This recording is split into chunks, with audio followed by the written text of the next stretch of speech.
friends, how are you? Welcome back to my channel. We'll explain how to use Facebook app step by step. Today we'll explain how to view apps and website using your Facebook account. Let me show you how can we do that.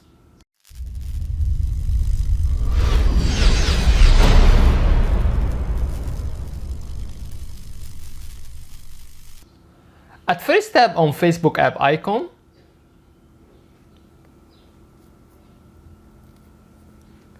Then press on 3 horizontal line which shown on top right.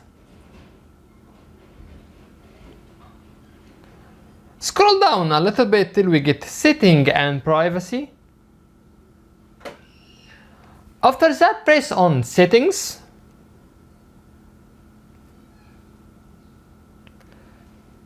Scroll down a little bit till we get apps and websites. Here you can find apps and websites using your account on Facebook. Here we reach to the end of the video. On this video we explain how to view apps and websites using your Facebook account. That's it.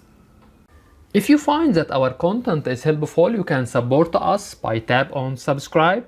You can also press on bell and tap on all to get notification for all new videos. By the way, if you have any comments, please don't hesitate to write to us and we will do our best to respond to all comments as soon as possible. Thank you for watching and see you in the next video. Bye bye.